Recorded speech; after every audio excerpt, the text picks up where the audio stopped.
What's up everyone? Another day, another gratitude. May kukwento ko.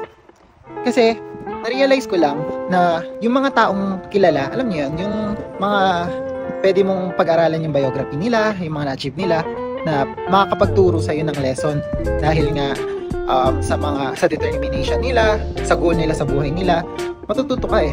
Ngayon, na-realize ko, hindi lang naman sa mga taong kilala na pwede tayong matuto. Pati rin sa mga kapwa-tao natin na regular lang na namumuhay sa pang-araw-araw. Meron akong nasalihan na Filipino tournament dito. Basketball siya.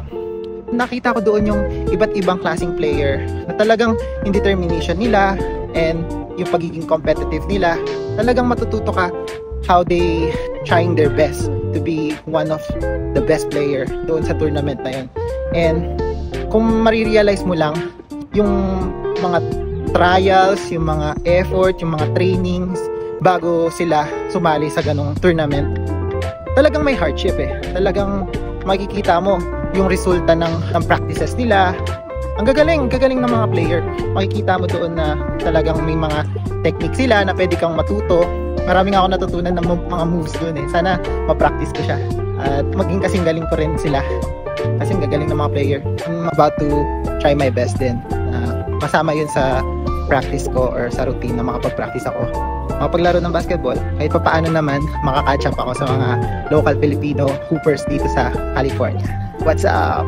And shout out kay Christian Peñaflor sa nagbuo ng Filipino hooper. Talagang pinush niya na magkaroon ng ganong klaseng local Filipino basketball tournament. At I'm just thankful na naging part ako ng tournament na yun. At saka may mga upcoming pa for sure. May mga upcoming pang tournament yung Filipino hoopers. And shoutout din dun sa nakalaban kong one-on-one si Gabe o Gab. Basta, magaling. Na-challenge ako sa kanya. Una, akala ko mananalo na ako eh, pero natalo pa rin.